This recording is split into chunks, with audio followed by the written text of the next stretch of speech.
I'm Cash, and welcome back to Cash Talks Football, where we break down all the goals scored in the Premier League. And today it's Chelsea against the Black Cats. Sunderland, you're doing me proud. I said at least you, maybe Burnley will stay up this season. And it looks like you're already heading that way. Every point counts, and this was 3. It's funny, when I was doing the YouTube, thumbnail thing, you know what they're called.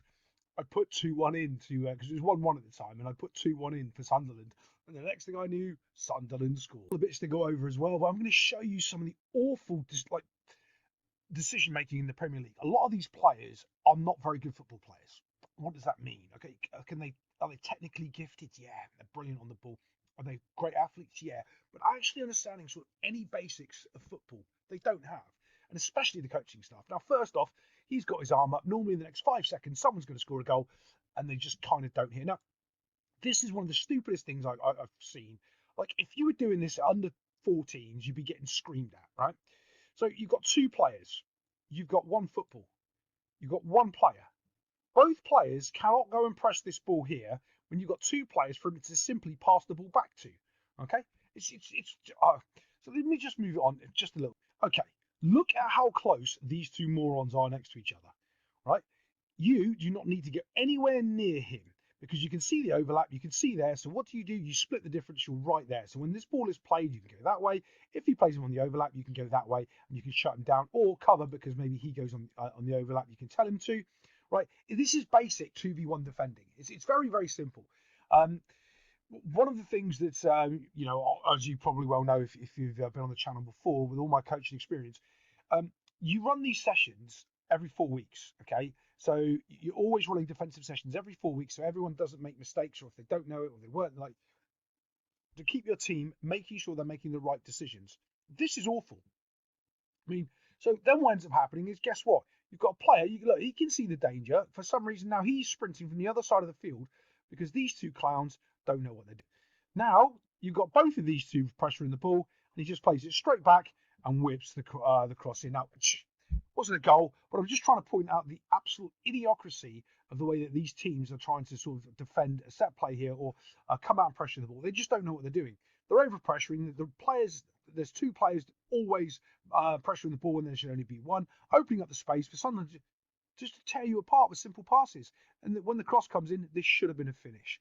We've got a lot to talk about with Sunderland because, I'm, fair and balanced in my criticisms of everyone, and I'm going to criticise the Sunderland keeper and praise them all on the same video.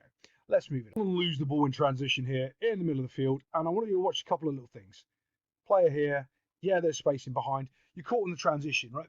The thing I yell about so often about defenders on the left and right backs getting up too early, same thing sort of happened here. Now, you're expecting him to get to the ball, but watch it. Because of his body shape was wrong. He's turning, as he's mid-turning, watch what he does here. Do you see a stumble? He can't block the pass. He may have got there, he might not have, but those little details there are the things that you can fix, right? They're simple things to fix, the way you turn and you're running backwards. Sounds silly, it's super, super important. Super important. When I don't know if you've ever seen those drills when you're just running backwards, changing backwards and forwards with your feet. There's a reason for it, and that's the reason for it there. When you slip or you have overextended, that extra yard, if he's there, 1 extra yard, that pass can still happen, but it's more difficult. It's easy, a little slip. So after a mistake, little slip, players too high, loads and acres of space over here. Defenders really, I don't know, he's only really got one thing to do is try to push him down the line here. But I'm going to show you there's a little move, a little attempt at some skill, and it's not really. It's overindulgent. But I think the biggest problem here is the keeper. Now, when I go talk about goalkeepers, I always talk about the 80-20, and it's not 80-20 anymore because the game has changed. So we're looking at the 80-20 rule. That's what we're looking at. Okay, we're looking at percent. That's definitely a percentage sign. Definitely a percentage sign. So the 80% is what you're talking about, all your shot stopping, and all that sort of stuff. Goalkeeping. All right, the 20% is what we call about box management. This is catching corners, stopping near post stuff. And it used to be distribution as well. You'd count in here. But now that's probably getting bigger. Distribution might be its own little thing over here. And it's probably cut into this percentage over here. So they're the sort of things that you want to think about. Is my keeper good at catching crosses? Why is it talking about catching crosses and doing the basics in the box? because they're repeatable things that you can do in training. You can recreate those scenarios over and over again to get your goalkeeper good. When you're talking about worldy shots from outside the box, it's pretty difficult to recreate that in training because he knows it's coming. It's not just a flash in the pan. He knows that's coming. And I'm going to come on to that keeper, onto the Sunderland keeper a little bit later because he saves those. But this isn't what he saves. Tighten up this because he already saves the hard ones. You've got a decent keeper. He goes to do like a little step over, but the actual leg movement of the step over is never the important part of the actual move itself. It's your explosion. It's getting off your knee, powering off into the corner, or getting away from the player. That's the point of it. The deception part of it is irrelevant. You can just do it with shivering your hips. Just moving your hips and not your feet are way more effective. The reason why is because if you don't believe me, the easiest way to beat a player is by dropping the shoulder, right? Why is dropping the shoulder important? Go around with your mates and pretend to punch them in the head. Don't put your fist up and drop your shoulder, and they'll duck because everyone's body, subconscious reacts on the body movement. I've said this bunches of times on the channel before. You can just get people to duck and move by shifting your shoulder. It's the same in football with shoulders and hips. Why? Because your eyes follow which way the shoulders are going. So if the head's here and the shoulders quickly dart the other way, people react. Then what you need to be able to do is explode off that position. And the most reasons why people fail doing these stupid little cute step overs is because their feet aren't planted in a power position where they could push off their knee. Their feet are flat. So they go tappy, tappy, tappy with all the skill, and then they stand there. And there's no movement. This is just pure movement. That's all this is. Pushes it to the side, boom, and goes after it. Now this is what we're looking for the keeper to make in that 20%. Can he save it? Does it go through his legs? I think he can come out, honestly. I think he can take another step forward, shut the angle a little bit. And at this level, that's what you want your goalkeeper to do. And you have to be hypercritical because when you're second in the Premier League like Sunderland are, you demand better from your players. And that's what you're looking at here from the keeper. He's got to come out one more step and make this more difficult. And he doesn't quite do it. Bosh, in it goes. 1-0, they go down. By the way, while we're talking about Sunderland being second in the table, I just want to know, has anyone seen where Newcastle's position are?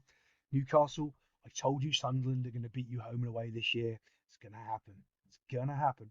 So, bit of a melee right here on the front post. It's not really well defended by Chelsea, and the reason why you can tell that, just look at how many numbers you can see on the backs of shirts.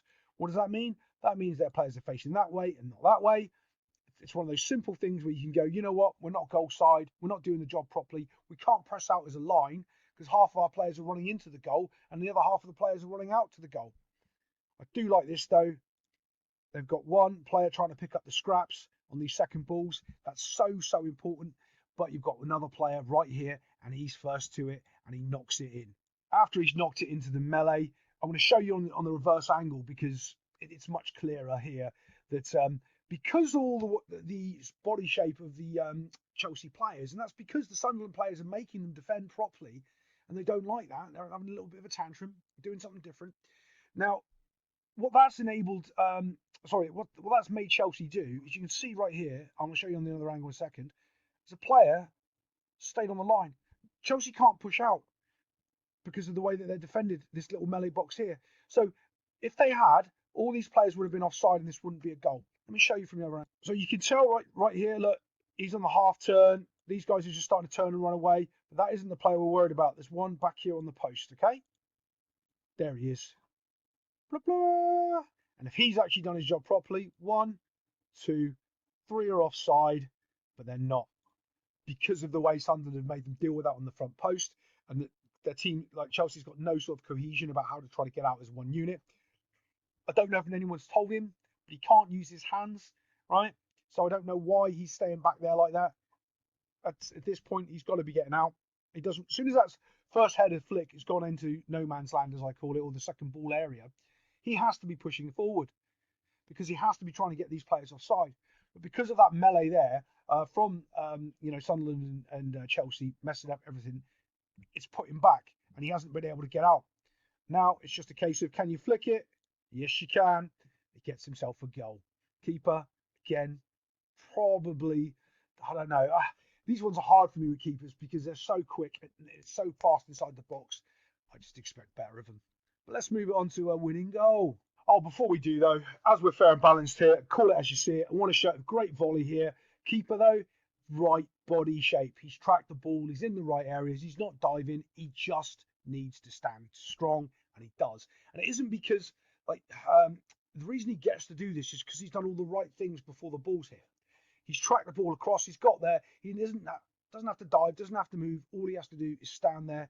Hits him. Boom. Great save. Hard work before the shot makes it look easy, but it's not. That's another great save here from the keeper, and I want to point out why. A couple of reasons. He doesn't get to see the ball yet because you can see, he can kind of see it, but not exactly because his defender's right in the way. His defender almost, I think he does touch it to be fair, and he still manages to flick it up over the bar. These are the ones that you're happy about. These are the ones that you expect your keeper to do because it's what I say in that 80% bracket. If you can get those 20% ones fixed right, you know he's on his way to being a great goalkeeper. Bump, flick, touch. Yeah, let's move it on. So disappointed here as well. Sunderland should have had another one. Brings the ball down so nicely, so calmly. Just roll it to your teammate and let him score. Tries to be a hero. Tries to do a world. No, you can't do it when you're second in the league. You're running in for your Champions League spots. Because let's be honest, that's where Sunderland are this week. So that's how we're going to talk this week. You've got to lay off for your teammate. You've got to let him get the goal for you. Should have done it. You can see his teammates' hands on his head, distraught, and so he should be, because there should have been his goal. This is just a long punt down the field, and that same problem that I was showing you with the two Chelsea players running out to defend that free kick, you've got the same problem here. This is insane to me that this is allowed to happen inside an 18-yard box of a Premier League football club. Big man gets it, perfectly holds up. Look, body shape's great. Look, separation. He can't get to the ball. Perfect. What are you doing? Go win the football. There's two of you. Can you see any other players? Because anyone else? Is there any has anyone got like an invisibility cloak over here? Is there anyone on the? No. What? He's just standing there. Like, look at him. He's looking. Oh, he's got the football. Should I go and win? Yes, go and win the football. Your mate's got him. He's there. He's got no support. Just go win the football.